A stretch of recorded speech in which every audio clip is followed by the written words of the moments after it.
Here to give a little recap of UFC 254. I'm well aware I did not make a Week 7 previews and predictions video this week, but I'll give a little Week 7 recap tomorrow. But before we get in the main card of UFC 254, there's a couple guys in the undercard that I want to shout out. Beginning with Shavkat Rakhmonov. I think I'm saying that right. He's from Kazakhstan. He's a 12-0 record heading into his fight with Alex Cowboy Oliveira. Submitted him by guillotine choke in the first round. First victory in the UFC. Moves to 13-0. And after that, he called out the American Cowboy, Donald Cerrone. So, as a Cowboy fan, I don't want to see that fight. I really don't want to see that fight. Because Rakhmonov has the skill set to have Cowboy do absolutely whatever the hell Rakhmonov wants him to do. I don't think it's not a good fight for Cowboy Cerrone under any circumstances. I want to see him fight like a veteran. Shavkat Rakhmonov. I'm trying to think of any good welterweights in like that kind of preliminary, unranked area that he could fight. I mean, I wouldn't mind seeing Carlos Condit. I think the UFC has different plans for Carlos Condit, but someone in that kind of skill level. Maybe like a Court McGee. Maybe a Court McGee next. That's probably a step down from Cowboy Oliveira, but I don't think he's ready. I think they're going to have him fight one more unranked guy, and then if he wins, move him on to top 15 opponents. But nonetheless, a very impressive debut. Rakhmonov gets his name out there, and all in all, a good win. Next up, we had Casey Kenny defeat Nathaniel Wood by unanimous decision. Two prospects in the bantamweight division. And listen, I had a lot of respect for Nathaniel Wood. I held him in very high regard in this fight. And Casey Kenny just absolutely pieced him the entire fight. Don't get me wrong, it's still a fight of the night contender, but Casey Kenny dominated that fight. What's next for him? I really want to see him fight a top 15 guy. Bantamweight is becoming more stacked as the day goes by. I swear, every single fight card, there's a new bantamweight contender in there. And I want to see him maybe throw him in the mix with Marlon Vera. If you don't know who Marlon Vera is, he's the guy who beat Sean O'Malley in his last fight. Hell. Battle of Arizona, Casey Kenny's from Tucson. Bring him up and fight Sean O'Malley. That's a good fight. That's a really good fight because Casey Kenny would push the pace on O'Malley. O'Malley's a very patient fighter. Casey Kenny just go in there like a hawk and just push the pace out of the gate. That'd be a fun fight to make. God, if I worked for the UFC, there'd be a lot of fun fights to make, and that would be one of them. Next up, Tai Tuivasa beat Stefan Struve. Listen, I like Stefan Struve, and I understand that reach is an important part of fighting in general. But when you're 7 feet tall and you're fighting heavyweights, you're just kind of screwed. Stefan Struve, when somebody has the ability to close in on him, there's nothing he could do about it. He's just too long. And that sounds like a very... Like, being too tall is never a bad thing, especially in fighting. But at the same time, when you're fighting smaller, denser guys, it's not a good thing. He got knocked out in the first round. We all kind of saw it coming. If you hammered Tai Tuivasa, good on you. I was strongly considering it, and I should have. Now we'll get in the main card. Magomed Ankalaev defeated Ion Kuntalaba, first round knockout. Again, not a huge surprise.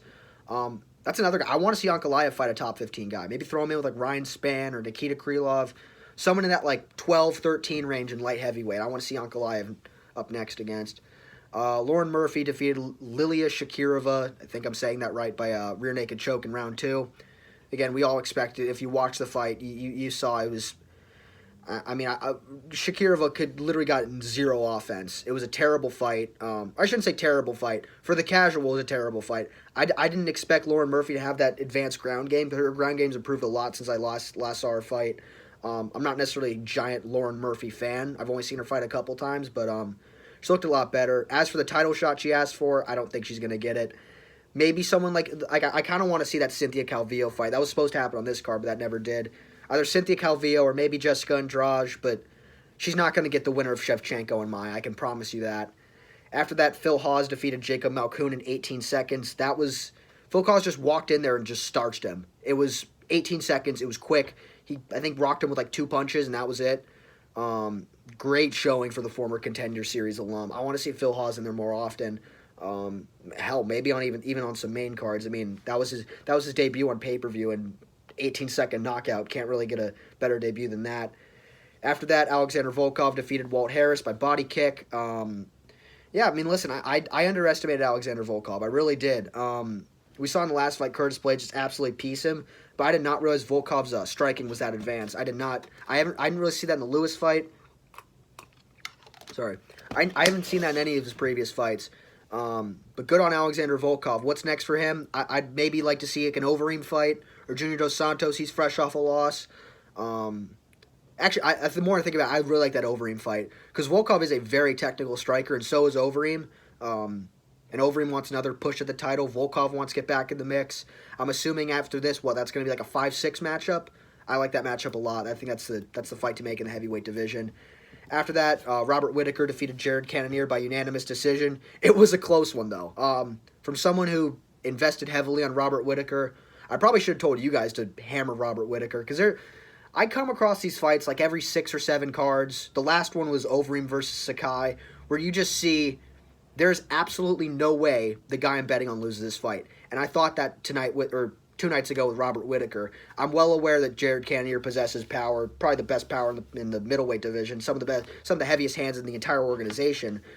But Robert's technique, Robert's fight IQ, his all-around skill, I thought it was just gonna, I guess, be too much for Jared Cannonier. And it was for 24 minutes and 30 seconds until Jared Cannonier starched him, and I got very concerned. Admittedly, I got very concerned. I'm like, all right, well, just lost $50. But Robert Whittaker, credit to his fight IQ, level change, pushed him up against the fence, held him in the clinch for like the final 20 seconds of the fight, and got the unanimous decision. So good on Robert Whittaker. I really want to see that Izzy rematch. I desperately want to see that Izzy rematch. As for Jared Cannonier, maybe, well, if it's Jack Hermanson, I don't want to see them run that back. But if Darren Till can get by Jack Hermanson, I do want to see Darren Till fight Jared Cannonier. I really want to see that fight, and that'd be very interesting to watch. After that, obviously, Khabib Nurmagomedov, round 2, triangle choke, defeats Justin Gaethje, retains his undisputed light heavyweight championship. I'm out of it today, and retires. So that's the end of Khabib. I believe he's holding his word. I think that is the last time we'll see him fight in the octagon. But now we have a vacant title. I am proposing a little bit of like a Grand Prix style event. I know Conor and Poirier's already in the works, but maybe like we get Tony versus Dan Hooker. We'll give Justin Gaethje, Michael Chandler, see how it all plays out from there. If we're doing a full Grand Prix, as far as seeding goes, I really don't want to see McGregor fight Poirier. And McGregor fight Poirier should not be for the title under any circumstances, because we saw the last time Conor won a title and then just ran. So I don't want to see that again. But maybe, like, because a 6-man Grand Prix doesn't work. It's either got to be 8 guys or 4 guys. And I would like to see Charles Oliveira thrown in the mix, but I can't think of an 8th guy who'd be worthy of being in the Grand Prix. So as for now, I'd say the best interim title fight to make would be Tony versus Gaethje 2. But I don't think that's going to happen. They're going to have to do something where either Tony fights Dan Hooker, Gaethje fights Dan Hooker, Tony fights Michael Chandler. It's something among the mix of those 4 guys, and then include Conor and Poirier. Something with those 6. That's probably how this entire thing's going to unfold. I would like to see Gaethje versus Ferguson too, because I think Tony would go in there with a different style, and I'd actually tip Tony in that fight, to be completely honest. But something along those lines. I think those are the right 6 guys. And hell, I mean, even without Khabib, listen to the 6 names I just listed. Those are elite fighters. So 155 is stacked no matter what, Khabib or no Khabib. But that's all I got. I don't think I really gave you guys a full answer as far as the Bellator-style Grand Prix goes in the 155-pound division. But tomorrow I'll have Week 7 NFL recap video, and that's it. Have a good one, guys.